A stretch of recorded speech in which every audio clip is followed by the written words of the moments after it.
if we get to the scenario where all these conferences have a 0 or 1 loss conference champ, I'll be blunt.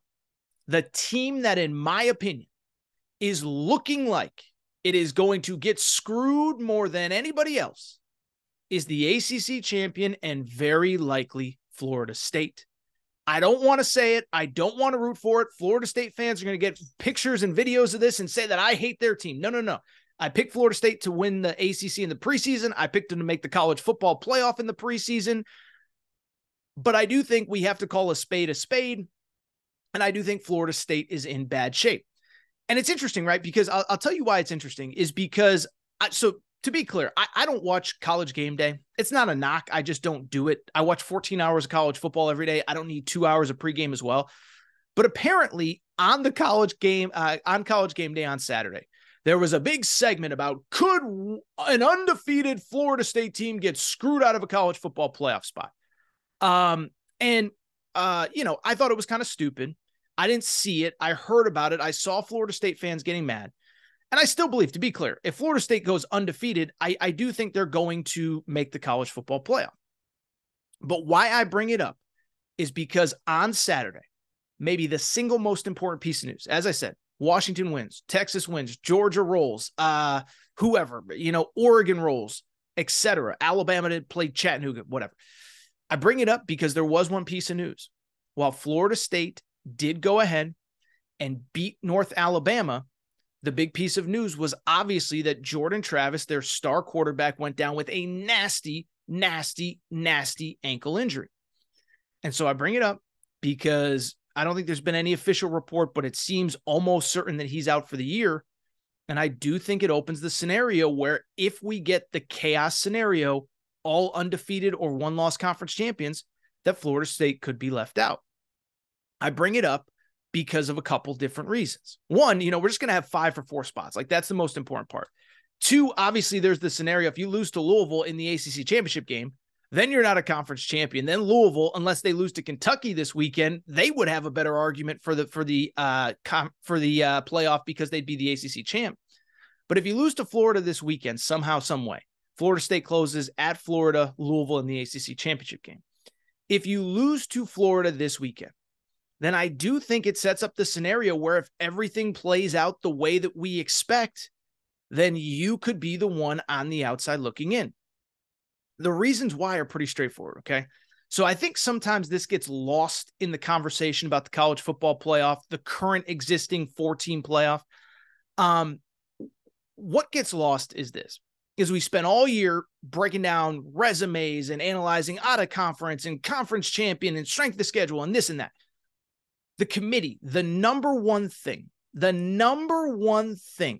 they are tasked with when they choose those 4 teams, who are the 4 best teams in college football. Now, to a degree, that will change next year because we get 6 automatic bids to the college football playoffs right now. Maybe it'll turn out to be 5 with no more Pac-12, but we're going to have automatic bids. So it isn't always necessarily going to be the top 12 teams.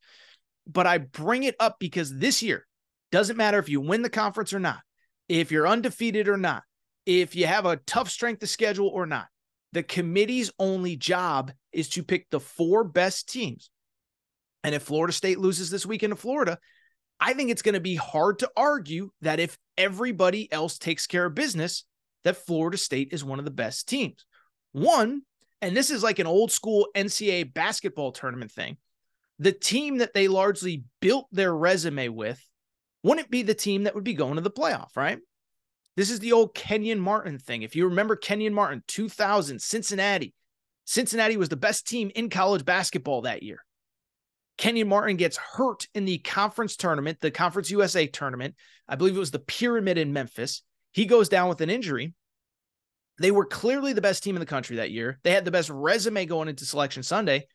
And they ended up getting a 2 seed because the committee said, we have to judge you based on who you are right now, not who you were when you built this resume. So Florida State, even if they finish with 1 loss, it's going to be hard to argue that they're one of the 4 best teams without Jordan Travis. Beyond that, again, first of all, you got to factor in if they lose to Louisville, Louisville will actually have a better resume than them. They're going to be a different team without Jordan Travis. The resume just really isn't there. And you feel bad, right? They scheduled an out-of-conference game with LSU, but LSU is probably going to finish the regular season 9-3. LSU, in a situation where Alabama wins the SEC championship game, LSU would be Alabama's third best win. Beat Ole Miss, would have beaten Georgia at that point. And obviously they beat LSU as the third best win on their schedule. Ohio State and Michigan, one of them is going to have a win over the other to hang their hat on. Texas is going to have a win at Alabama to hang their hat on. So you go on and on down the list. Those two Pac-12 teams, obviously it goes without saying. And so I just bring it up because the resume isn't there. It's going to be hard to argue they're one of the four best teams. And the other thing that I think is worth noting this year as well, this year, there are going to be some very strong at-large candidates, and that's not always the case. But this year, think about the one-loss teams that we could be trending to see by the end of the year. Ohio State and Michigan. The loser of that game is still going to be awesome. I don't think they're going to have much of a resume, but a full-strength Ohio State or a full-strength Michigan versus Florida State without Jordan Travis, it's a tough sell. Alabama, if they beat Georgia, you mean to tell me that Georgia, with what they've done the last 3 weeks, destroying Ole Miss, destroying Missouri, destroying Tennessee, is not a better team with a better resume than Florida State, even if Georgia is not your SEC champ? Even Washington, if Washington beats Washington State in the Apple Cup this weekend, but then loses to Oregon in the conference championship game, Washington's going to have a heck of a resume headlined by a win over Oregon earlier this year, a win over a top 20 Oregon State team. You go on and on down the list, a win, whatever. I'm not going to go through their whole resume. So I bring it up because, to be clear, I'm not rooting against Florida State. I picked them to make the college football playoff. For what it's worth, my top three in the preseason are still looking pretty good. My top three were Michigan, Alabama, and Florida State. Now, I did have Penn State in the college football playoff. That's another conversation for another day. But I bring it up because I want Florida State to win out. Makes me look smart. I get to brag. I get to tell you how smart I am. But if they were to lose, I think they're the team on the outside looking in. Now, the good news is, I'll say this. I don't think the playoff committee would leave out an undefeated Power 5 conference champion. I think it'd be a bad look.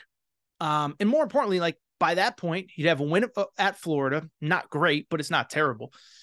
And you would have a win over Louisville, which would obviously be at that point an 11-1 team in the ACC championship game.